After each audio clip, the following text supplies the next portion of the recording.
안녕하세요, 플라이케입니다. 항공사마다 다르지만 체류지의 휴식처가 공항 근처인 경우도 많습니다. 오늘의 주인공은 이 호텔에서 묵나봅니다. 출근 시간이 매번 상이하기 때문에 대부분 알람을 맞추고 잡니다. 호텔에서는 금연일 텐데요, 그냥 담배를 태우네요. 근데 일어나자마자 술을 마시네요. 아, 저건 뭐죠? 밀가루인가요? 저러고 아무렇지 않게 출근하는 모습이 놀랍습니다. 앞으로 닥칠 일에 대해서는 꿈에도 모를 겁니다. 오늘은 장대비가 쏟아지는 날인데요, 이런 날은 지상 직원들이 참 고생한다는 생각을 많이 합니다. 기장님도 날씨와 상관없이 꼭 외부 점검을 합니다. 항공 안전에 대한 최종 책임을 지기 때문이죠. 항공사마다 다르겠지만 부기장한테도 위임을 할 수 있습니다.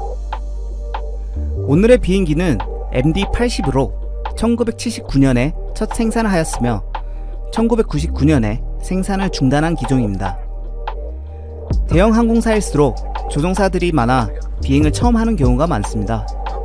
그래서 보통 그날에 인사하고 자기를 소개합니다.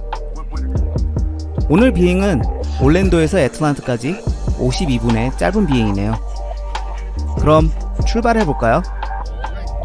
이륙 파워를 넣으면서 부기장은 엔진의 이상 유무를 계속 체크하고 기장님은 안전한 이륙을 위해 신경을 씁니다. 어느 정도 가속이 되고 특정 속도를 지나면 기장님은 이륙을 위해 일정한 비율로 기술을 들어줍니다. 안정적으로 이륙했으면 기어를 넣습니다. 오늘은 기장님이 날씨가 좋지 않음에도 불구하고 매뉴얼로 비행을 하겠다고 합니다.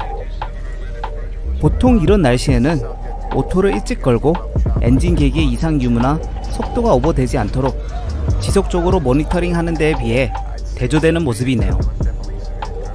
조종사는 가지지 말아야 하는 태도가 대표적으로 5가지가 있는데요, 이 기장님은 여기서 마초의 기질을 가지고 있습니다. 자신감은 좋지만 비행기에 있어서는 안전이 우선시 되기 때문에 모험을 하지 않는 것이 좋습니다. 이 외에도 반권위적인 태도, 충동적이거나 불사신의 태도, 체념적인 태도는 좋지 않습니다. 그러하기 때문에 조종사는 항상 규칙을 따르고 충동적이지 않으며 조심하고 모험을 즐기지 말고 자신은 도움이 된다라고 생각하셔야 합니다. 시작부터가 불안해 보이네요. 레이더에 잡힌 날씨를 피하기 위해 ATC의 협조를 구합니다. 그리고 오늘은 기장님이 비행을 하기 때문에 부기장은 교신과 모니터링을 담당하고 있으며 이상 여부가 있으면 기장님에게 조언을 합니다. 기장님은 안 좋은 날씨를 빨리 벗어나기 위해서 속도를 늘린다고 하지만 1000피트 아래에서는 250나트의 속도 제한이 있습니다. 보통 관제사의 허가를 받아야 하는 부분이기도 하고 항공기의 최대 속도에도 도달하고 있습니다. 기장님의 판단이 옳을 수도 있지만 다소 위험한 행동으로 보여집니다. 그래도 무사히 날씨를 피해 안정적인 기류에 도달하였네요. 결과가 좋다고 꼭 그것이 올바른 행동은 아닙니다. 다음에도 마초 기질로 과오를 범할 우려가 있기 때문이죠. 보통 기장님은 조종실에서 방송을 하는데 영하다 보니 밖에서 방송을 합니다. 근데 기장님이 오렌지 주스에 무엇을 넣고 있죠? 술이네요. 있을 수 없는 행동입니다. 설마 마시려고 그러는 건가요? 무려 3병이나 넣었네요. 하염없이 들이킵니다. 방금 넣은 술은 보드카로 알코올 도수는 무려 37.5도나 합니다. 그래서 추가 할인이 37%인가요? 죄송합니다. 우리나라 참이슬 후레쉬 도수는 17도이고 오리지널은 20도인데 반해 2배에 가까운 알코올 수치입니다. 조종사가 관제사와 교신을 할 때는 조종간에 있는 스위치를 눌러서 교신합니다. 비교적 항적과 교신이 적은 수당 지역에서는 헤드셋을 벗고 마이크를 통해서 교신을 하기도 합니다. 갑자기 항공기의 엘리베이터, 즉 항공기의 상하를 조정하는 장치가 고장나면서 조종관이 앞으로 쏠립니다. 기장님은 위험을 감지하여 사무장님에게 승객들의 안전을 위해서 벨트를 매라고 지시합니다. 갑자기 급강하를 시작하네요.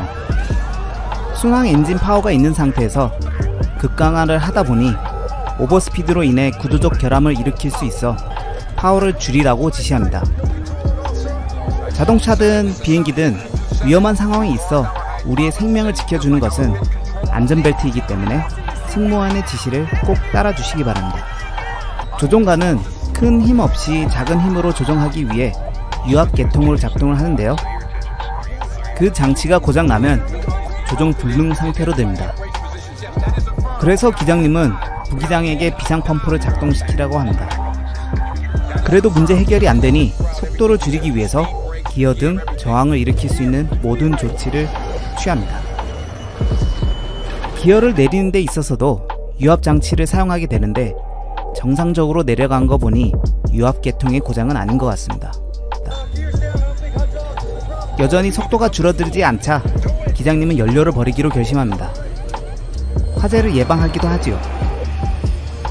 여기 빨간색으로 되어 있는 부분이 최대 속도를 나타내는 구간으로 구조적 결함을 가져올 수 있는 속도 범위입니다.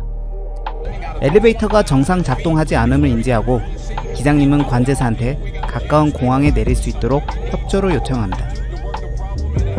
자신의 힘으로 조정하기가 힘들어 플랩을 작동시키는 데에 있어 속도 제한이 있음에도 불구하고 긴급 상황이니 내리라고 지시합니다. 조종관이 완전 불능 상태로 응급시 매뉴얼로 바꿀 수 있게끔 하는 장치를 작동시키는데 기장님 쪽은 조종을 하고 있어 혼자서 작동시키기가 어려운 상황입니다. 비행함에 있어 부기장이 벨트를 풀었다가 사고라도 당하게 된다면 조종할 수 있는 사람이 한 명밖에 남지 않으니 더 큰 사고로 이어질 수가 있습니다. 그리하여 기장님은 사무장님을 불러서 도움을 요청합니다. 긴급 상황에서는 두 조종사가 가장 많은 일을 하게 되고 때에 따라서 손이 모자랄 경우 사무장이나 다른 승무원들의 도움을 청합니다. 항공기는 그래도 조종 불능 상태라 기장님은 비행기를 돌리기로 결심합니다. 그럼 비행기는 내려가려고 하던 성질이 반대로 되니 상승을 하겠죠? 이게 기장님의 의도인 것 같습니다. 조종사는 훈련받을 때 항상 침착하라고 배우는데요.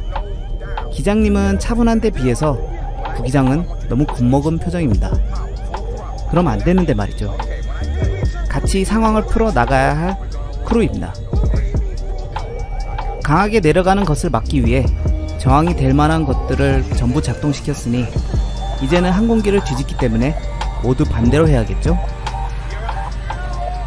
기장님은 관제사에게 공항이 보이지 않는다고 통보한 뒤에 전에 다루었던 캡틴 썰리처럼 인적이 드문 곳에 착륙하기로 결심합니다. 그 순간에 엔진에는 불이 나기 시작했으며 부기장은 외운 절차에 의해 조작을 취합니다. 기장님은 착륙을 시도하기 위해 다시 비행기를 뒤집습니다. 그럼 다시 기재 취급을 정상적으로 돌려놔야겠죠? 손님 입장에서는 이게 무슨 일인가 싶겠지만 이런 상황에서는 조종사분들을 믿을 수밖에 없습니다.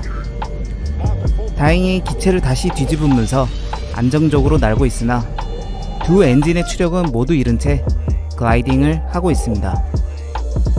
이 상태에서 매뉴얼로 기장님은 착륙을 시도하나 앞에 장애물을 치고 가네요. 마지막에는 플레어를 통해서 충격을 줄여주려고 했으나 기어도 없는 상태에서 맨 땅에 착륙을 하다보니 충격이 클 수밖에 없습니다. 하지만 기적적으로 195명 중 6명의 희생자를 제외한 모든 승객이 생존하였습니다. 이 기장님은 베테랑의 기량으로 많은 목숨을 살렸지만 과연 영웅으로 부를 수 있을까요? 항공법에 의거하면 조종사는 혈중 알코올 농도 0.02%를 넘으면 비행을 해서는 안되며 마약 또한 마찬가지입니다. 하지만 기장님은 마약뿐만 아니라 기준치의 10배가 넘는 0.24%의 높은 알코올 수치를 보였습니다. 노파심에서 말씀드리는데 국내 항공사 조종사들은 출근 전에 모두 음주 측정을 합니다. 측정을 하지 않으면 저희는 출근 자체가 안됩니다. 또한 측정치가 제한을 넘으면 그날 비행은 당연 취소가 되고 회사 내규에 의해서 처벌을 받습니다. 다시 영화로 돌아와 항공 관련해서 유능한 변호사가 항공기에서 발견된 술병이 사고로 목숨을 잃은 동료 것이라고 진술을 하면 무죄를 받을 수 있다고 설득을 합니다. 과연 기장님은 어떤 선택을 하였을까요? 영화 파이트입니다.